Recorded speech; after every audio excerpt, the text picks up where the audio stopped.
Keep that blade down. Every hole gets filled. At 8 a.m., the HOA bulldozed every hole in my private field. By noon, federal agents had frozen their entire $15 million development.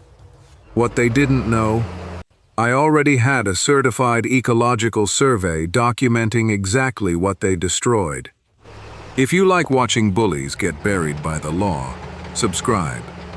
Because once investigators started digging into why they needed my land so badly, the bulldozer became the least of their problems. At 7:52 that morning, the sound of diesel engines pulled me away from my kitchen window. 3 vehicles were parked along the eastern edge of my property: a dump truck, a skid steer, and a yellow bulldozer already pointed toward my field. Vanessa Cole stood beside them in spotless boots, holding the same black HOA clipboard she carried everywhere. I walked straight toward the operator. "That field is private property. You cross that boundary, you're trespassing." He took his hand off the controls. Then Vanessa stepped between us. "Daniel, we've been through this. This is a historic community access corridor." Then, "Show me the recorded easement." Her smile tightened. She didn't have one. What she had was an HOA project folder, a contractor, and the confidence of someone who'd spent years mistaking a title for ownership.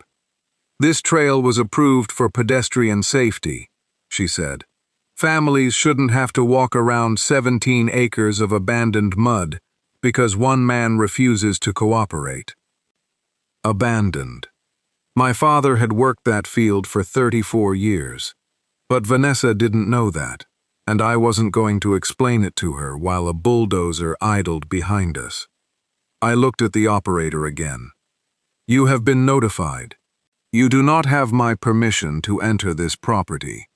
For a second, I thought that might end it. Then Vanessa pointed toward the field. "Proceed." The operator hesitated. "Every hole?" Vanessa barely looked at the ground. "Every one. Grade it flat." At exactly 8 a.m., the blade came down. I pulled out my phone.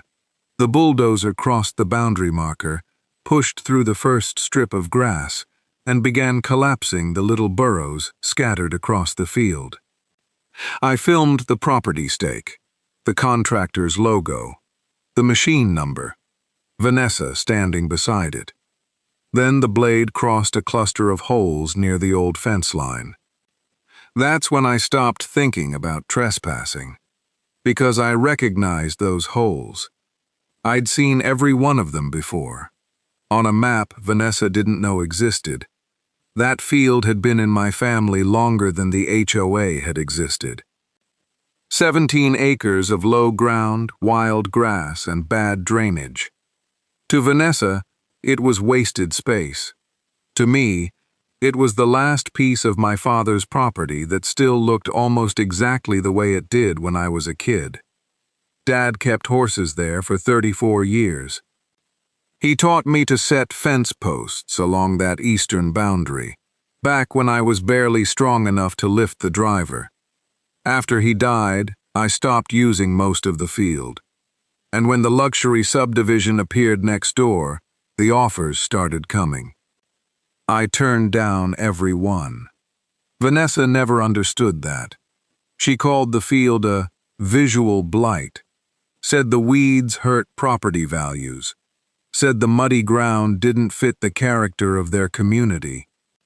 But I wasn't part of her community, and neither was my land. 3 months before the bulldozer showed up, I'd considered clearing an old drainage channel near the southern end. I'd spent most of my career as a civil surveyor. I knew better than to move dirt first and ask questions later. So before touching anything, I hired an ecological consultant named Rachel Bennett to walk the property. I expected her to spend an afternoon checking boxes. Instead, she stayed for 3 days. She photographed the ground, marked GPS coordinates, measured several openings, and before she left, She told me not to disturb a single one. 2 weeks later, a certified report arrived.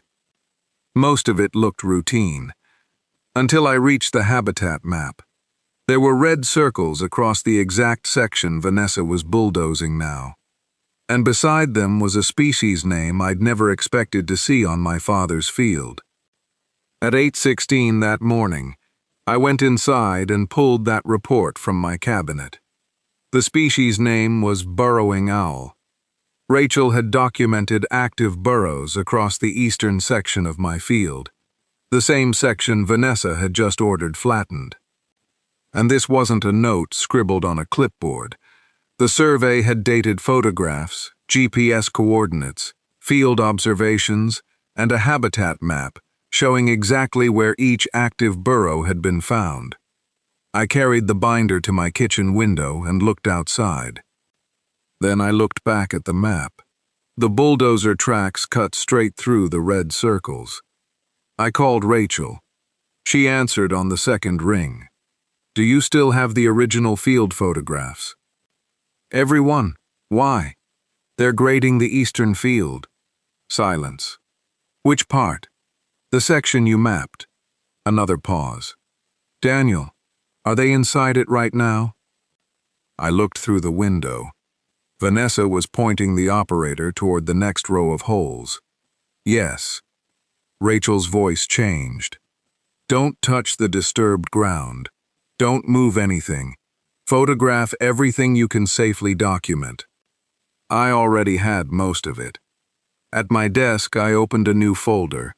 Ecological survey, property survey, time-stamped video, photographs of the equipment, the contractor's name, and the email I'd sent Vanessa weeks earlier telling her, in writing, that the HOA had no permission to enter, grade, pave, or build on my property. At 8:43 a.m., I sent the complete evidence package through the reporting channel Rachel had directed me to. Then I walked back outside. Vanessa was standing beside the bulldozer, smiling while another board member photographed her. Behind them, crushed earth covered the first section of burrows. She saw me and raised her clipboard like she'd just won. I put my phone back in my pocket. I didn't need to argue with her anymore. Vanessa didn't realize it yet, but every minute she kept that crew working was making the file thicker. By 9:05, the bulldozer had already carved a wide strip through the eastern field. I stayed near the fence with my phone out. Every pass, every load of gravel, every instruction Vanessa gave the crew. I recorded it. At 9:32, my neighbor Tom walked over. "You're really going to let them keep doing this?" I told them to stop. "Then why aren't you stopping them?" I glanced at the security camera above my barn. "Because now I'm documenting what they chose to do after I told them." Across the field, Vanessa was doing some documenting of her own. She posed beside the freshly graded trail and posted a photograph to the HOA residents group. Trail project finally underway. Underneath it, she thanked the board for approving what she called a long overdue community improvement. I took a screenshot. At 9:52, another truck arrived with aggregate. At 10:15, Vanessa walked over to me. She looked at the torn-up ground, then at my phone. "Still recording?" "Still recording."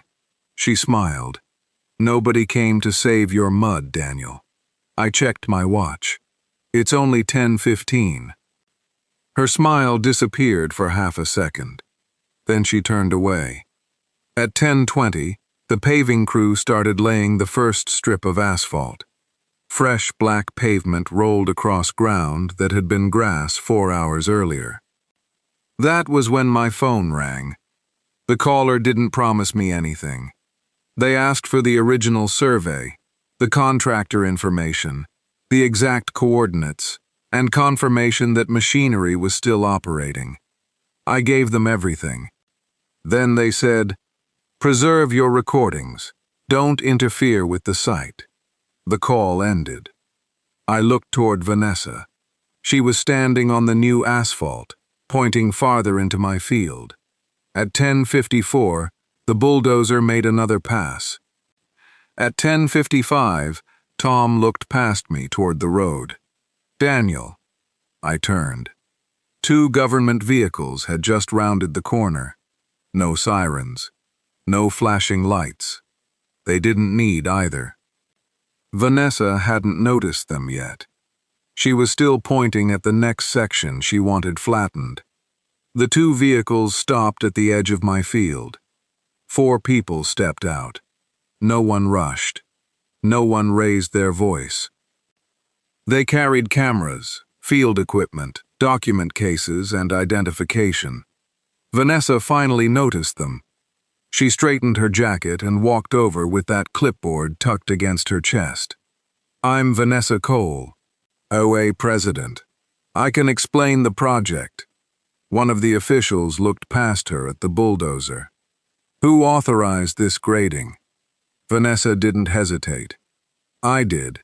The board approved it." I said nothing. That answer was better coming from her. The officials asked for the contractor supervisor, then walked toward the damaged section with a copy of Rachel's habitat map. One checked coordinates. Another photographed the machine tracks. Then they stopped beside a collapsed burrow. The bulldozer was still idling 20 yards away. Vanessa followed them. "This is a pedestrian safety project," she said. "That field has been neglected for years.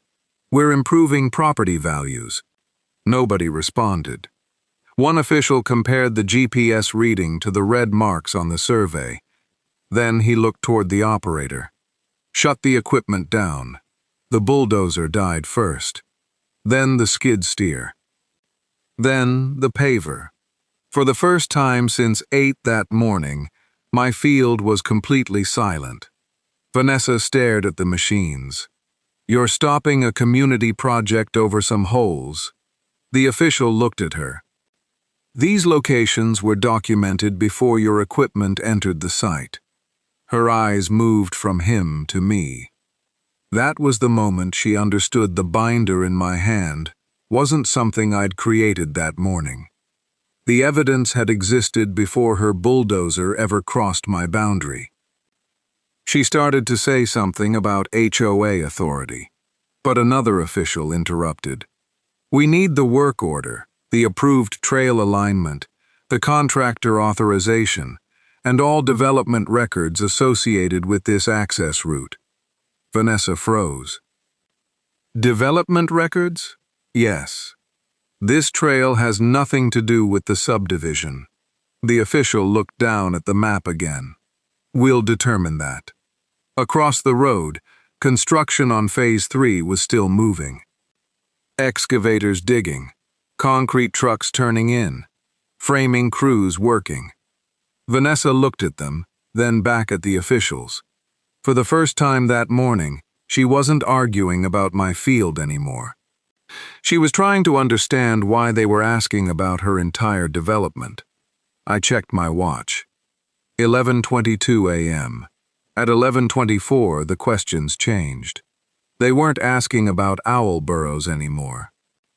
They wanted to know who hired the contractor, who selected the trail alignment, who paid for it, and whether that trail appeared anywhere in the plans for Phase 3. Vanessa kept giving the same answer. "This is an HOA amenity. It has nothing to do with the development." Then a black SUV pulled up. A project manager from the development stepped out, phone pressed to his ear. He looked at Vanessa. He didn't look happy. By 11:36, the contractor supervisor was handing over the work order. By 11:43, officials were comparing the trail alignment with development documents. Then, across the road, something changed. One excavator stopped moving. A concrete truck that had been backing toward a foundation pulled forward and parked. A framing crew climbed down. Vanessa saw it too. "Why are they stopping?" Nobody answered her immediately. Her phone rang. She listened for maybe 10 seconds.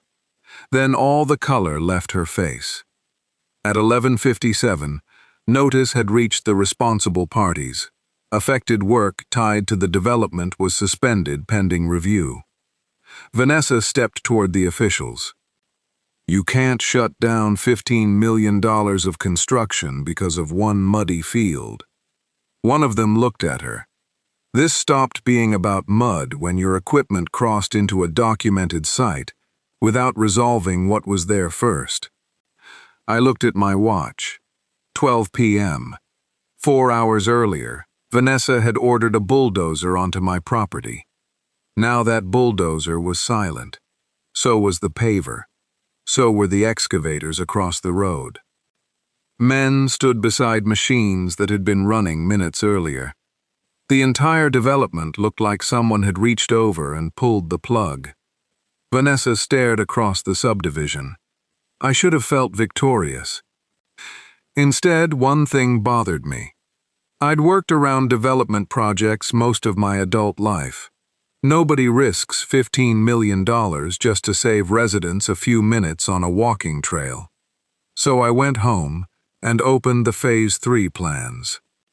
And that's when I realized Vanessa hadn't bulldozed my field because she wanted a trail. She bulldozed it because she'd already promised someone that trail existed. I found it on page 19. A glossy rendering of Phase 3 showed rows of new homes, the clubhouse, landscaped ponds, and a green line running straight across the eastern edge of my property. Underneath it were 3 words: Connected Nature Trail. I stared at the map. Vanessa hadn't been trying to create a new amenity. She'd been trying to deliver one that had already been promised. That explained why she'd ignored every no I'd given her. Months earlier, the developer had offered to buy a narrow strip through my field. I refused. Then Vanessa tried calling it community access. I asked for the easement. She never produced one. But the trail stayed on the Phase 3 materials anyway. Then I found an email chain attached to the project correspondence. The developer had raised the access issue directly. Vanessa's response was 6 words. Mercer won't be an issue. I'll handle it. There it was. Not confusion. Not an honest boundary mistake. She knew there was an issue, and she'd promised to make it disappear. By that evening, Vanessa had already started rewriting the story. An HOA message blamed the shutdown on an environmental condition I had supposedly failed to disclose. The next morning, one resident stopped me at my mailbox. You knew those owls were there? Yes. And you didn't warn anyone? I warned Vanessa not to enter my property. He shook his head. That isn't the same thing. Actually, it was better. I went inside and printed an email I'd sent 3 weeks before the bulldozer arrived. One sentence was bolded. No permission is granted for entry, grading, paving, or construction on my property. Date, timestamp, delivery confirmation. Vanessa could argue she didn't understand the wildlife issue. She could argue she misunderstood the map. But she couldn't argue she thought I had said yes. And now I had something even worse for her. Proof that she'd promised the trail after I had already refused it. 2 days later, the HOA announced an emergency community meeting. Vanessa said she was going to explain who was responsible for the disaster. I already knew who she planned to blame. So I put 5 documents into a folder and waited. Vanessa's first solution was simple. Rip the asphalt back out. Restore the field. Restart construction. Except she had already lost the right to decide how any of that happened. The same heavy equipment she'd sent in to fix my field couldn't simply drive back across the disturbed area and erase the evidence. The restoration had to be controlled, The damaged sections were marked, access routes were restricted, and the brand new trail Vanessa had celebrated online started coming apart almost as carefully as an archaeological site. I stood behind the boundary while workers cut the fresh asphalt into manageable sections. Piece by piece, they lifted it out. No bulldozer charging through. No Vanessa pointing from her clipboard. Just slow, expensive work undoing something that never should have been built. Tom stood beside me, watching a section of black pavement disappear onto a truck. All this over a few little holes? I looked across the field. No. He turned toward me. All this because somebody couldn't take no for an answer. Near the fence, Vanessa was arguing quietly with a contractor.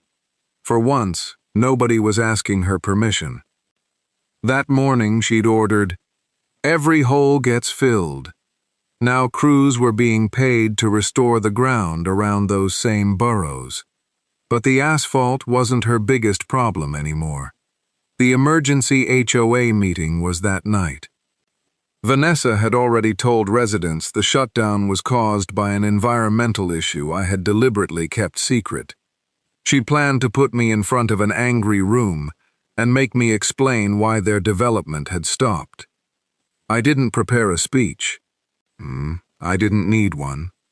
I went home, opened my file cabinet, and laid 5 documents across the kitchen table. Property survey, my written refusal, the ecological report, Vanessa's own project announcement, and one email containing 6 words she was about to wish she'd never written. I put them in a folder. Then I drove to the meeting.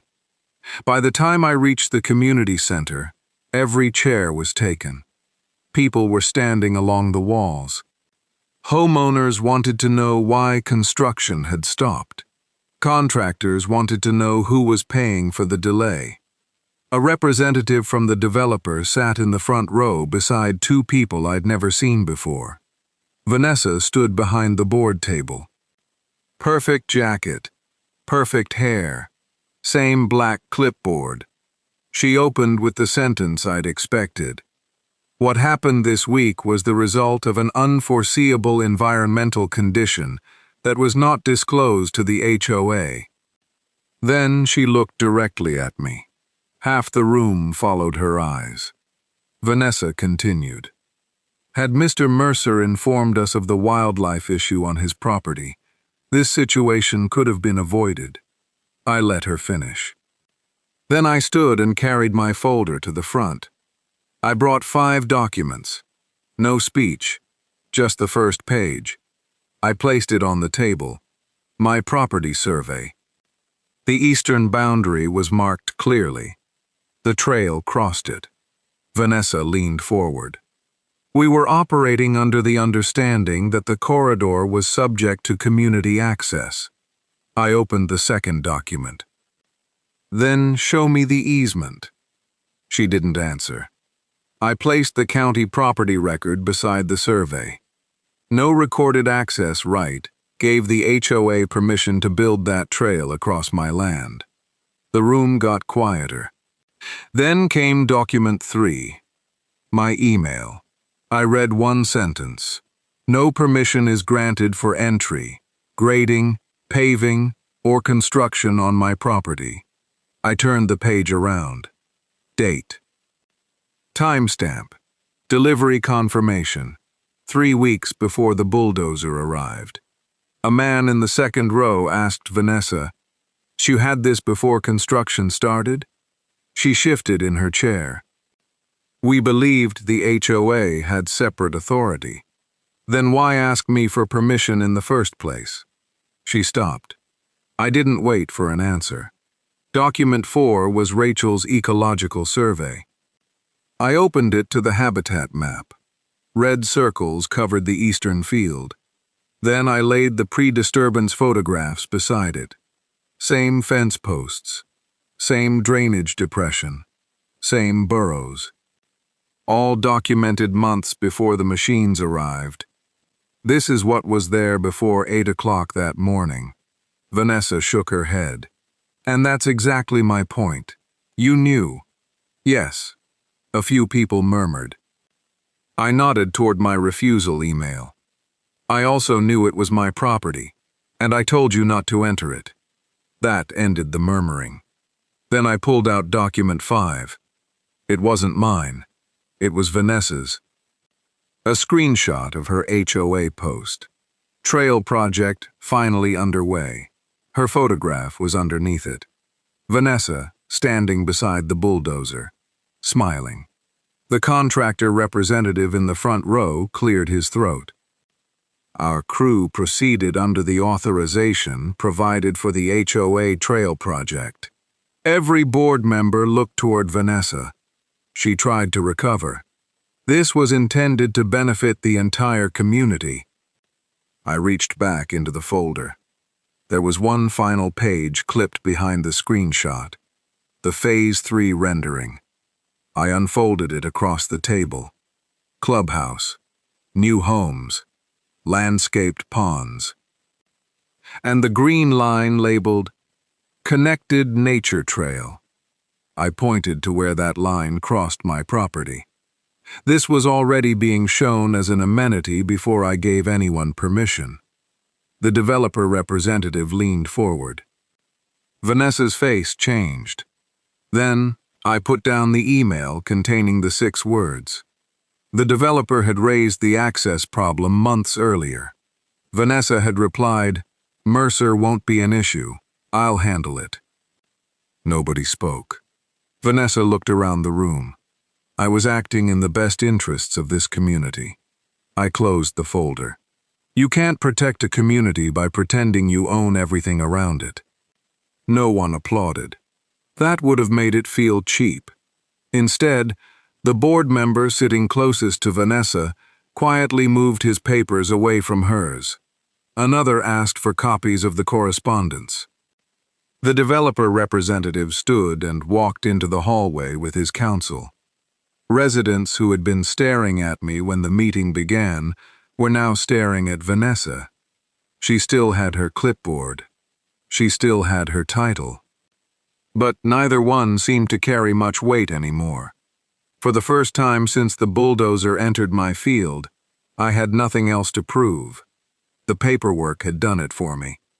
Vanessa didn't survive the next board meeting. Not literally, of course. But the authority she'd spent years building disappeared, almost overnight. Board members demanded the full project file. Residents wanted contractor records, legal expenses, and every communication connected to Phase 3. Within 2 weeks, Vanessa resigned as HOA president. The developer and contractors were left sorting out responsibility for the delay, while the HOA faced restoration costs and questions it should have asked before the first machine ever crossed my boundary. I didn't celebrate. I didn't send Vanessa a bill with a sarcastic note. I didn't even attend the meeting where she resigned. By then, I had what I'd wanted from the beginning: my field back. A few days later, Tom stopped beside my mailbox. He wasn't the only neighbor who'd believed Vanessa when she told everyone I'd deliberately caused the shutdown. But he was the first to say it. "I thought you were trying to punish us." "I know." He looked toward the field.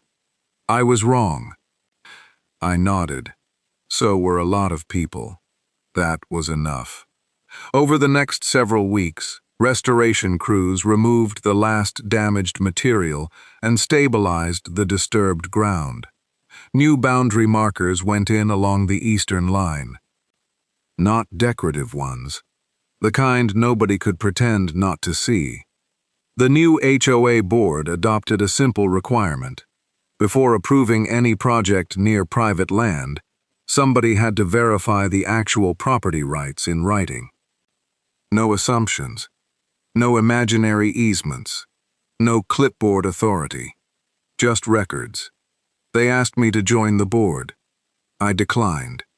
I've had enough clipboards for one lifetime. A few months later, I walked the fence line just before sunset. The asphalt was gone. Grass had begun filling the scars left by the equipment. Near the old drainage depression stood a small sign, "Private Property, Restoration Area. Do not disturb." I stopped near the section where Vanessa had ordered the operator to fill every hole. For a moment, nothing moved.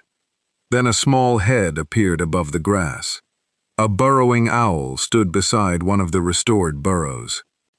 It watched the field for a few seconds, then disappeared underground again. I just stood there. At 8 o'clock that morning, Vanessa had looked across 17 acres and seen useless mud standing between her and a development plan. She saw weeds, holes, an obstacle. I saw the field where my father taught me how to set a fence post. But in the end, none of that was the reason Vanessa should have left it alone. The field didn't need to be beautiful. It didn't need to raise anybody's property values. It didn't need to benefit her community. And I never needed to justify why I wanted to keep it. There was only one fact that mattered. It was mine. At 8 a.m., Vanessa believed a clipboard gave her the right to ignore that. By noon, $15 million of silent construction equipment had taught her otherwise. Some boundaries are marked with fences. Others are marked by what happens when you decide they don't matter. If you've ever dealt with an HOA, a neighbor, or anyone who thought a title gave them the right to ignore your property line, tell me what happened in the comments. And if you like stories where bullies bring the clipboard but the quiet guy brings the paperwork, subscribe. Because sometimes the most expensive mistake a person can make is assuming that no doesn't apply to them.